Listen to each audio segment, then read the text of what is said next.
Hi, hello, வணக்கம். இன்னைக்கு ரொம்ப சுவையான கருவேப்பிலை குழம்பு எப்படி செய்யறதுன்னு பார்க்கலாம். Masala spoons.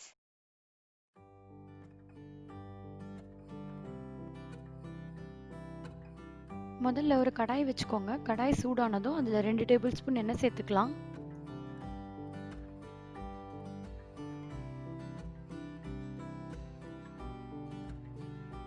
எண்ணெய் சூடானதும் அதில் 1/2 டீஸ்பூன் மிளகு, 1 டீஸ்பூன் சீரகம் ரெண்டும் சேர்த்து அது பொரியிற வரைக்கும் வெயிட் பண்ணுவோம். அது லேசாக பொரிஞ்ச பிறகு அதில் 2 டேபிள் ஸ்பூன் கடலைப்பருப்பு சேர்த்துக்கலாம். சேர்த்துட்டு இது எல்லாமே அந்த எண்ணெயிலே நல்லா வதக்கலாம். ஒரு கோல்டன் ப்ரௌன் கலரில் வரணும் அந்த பருப்பு.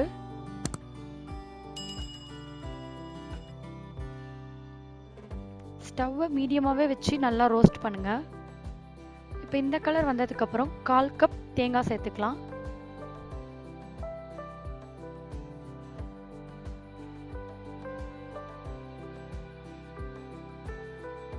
அடுத்து ஒரு 6 பல் பூண்டு. இதெல்லாம் சேர்த்துட்டு அந்த எண்ணெயிலே நல்லா வதக்கலாம். ஒரு 10 to 15 செகண்ட்ஸ் நல்லா வதங்கினது பிறகு 1/2 கப் கருவேப்பிலை சேர்த்துக்கலாம். நான் வந்து கப்பில் எடுத்திருக்கேன். நீங்கள் கையில் எடுக்கிறதுனா நல்லா கை ஃபுல்லாக 2 கை கருவேப்பிலை சேர்த்துக்கோங்க. சேர்த்துட்டு லைட்டாக மிக்ஸ் பண்ணி விடுங்க. அந்த கருவேப்பிலோட கலர்லாம் மாறக்கூடாது, அது க்ரீனாக தான் இருக்கணும். ஒரு 10 செகண்ட்ஸ்க்கு நல்லா மிக்ஸ் பண்ணிவிட்டு ஸ்டவ் ஆஃப் பண்ணிடுங்க.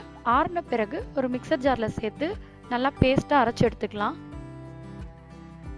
இப்போ மறுபடியும் ஒரு கடாயில் 2 டேபிள் ஸ்பூன் எண்ணெய் சேர்த்துக்கலாம்.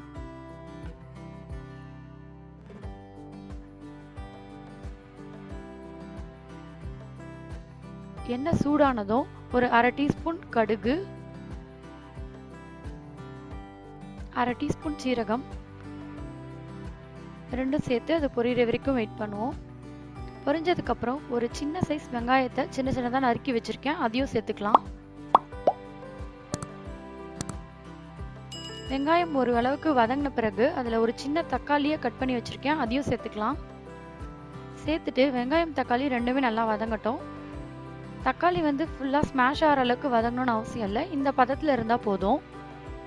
இந்த டைமில் நம்ம அரைச்சி வச்ச அந்த கருவேப்பிலை பேஸ்ட்டை அதில் சேர்த்துக்கலாம். இந்த கருவேப்பிலை பேஸ்ட் கூட கொஞ்சம் உப்பு வச்சு அரைச்சிங்கன்னா நீங்கள் இதையே வந்து இட்லி தோசைக்கு சைட் டிஷ்ஷாக யூஸ் பண்ணிக்கலாம், அதுவும் ரொம்ப நல்லாயிருக்கும். இப்போ தேவையான அளவு உப்பு,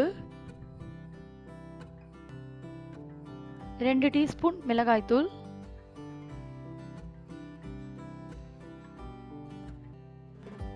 இதெல்லாம் சேர்த்துட்டு நல்லா கலந்து விட்டுருங்க. இப்போ இதில் தேவையான அளவு தண்ணி சேர்த்துக்கலாம். நான் 2 கப் தண்ணி சேர்த்துக்கிறேன்.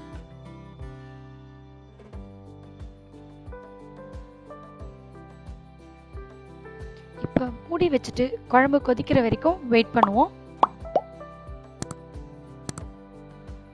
இப்போ நான் குழம்பு நல்லா கொதிக்க ஆரம்பிச்சிருச்சு. இந்த டைமில் ஒரு சின்ன எலுமிச்சைப்பழ சைஸ் அளவுக்கு புளி எடுத்து கரைச்சி வச்சுருக்கேன், அதை வந்து அதில் சேர்த்துக்கலாம். சேர்த்துட்டு நல்லா கலந்து விட்டுருங்க. கலந்து விட்டு ஒரு முறை கொதிக்கிற வரைக்கும் வெயிட் பண்ணுவோம். குழம்பு நல்லா கொதிச்சிடுச்சு. இப்போ 1 டீஸ்பூன் வெல்லம் சேர்த்துக்கிறேன். தூளாக இல்லைன்னா நீங்கள் ஒரு சின்ன பீஸ் வெல்லம் சேர்த்துக்கோங்க. சேர்த்து கலந்து விட்டு ஸ்டவ் ஆஃப் பண்ணிடலாம். நம்மளோட குழம்பு ரெடி ஆகிடுச்சு.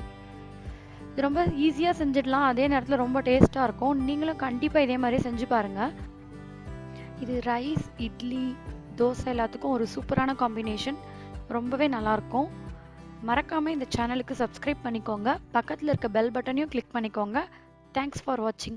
நன்றி.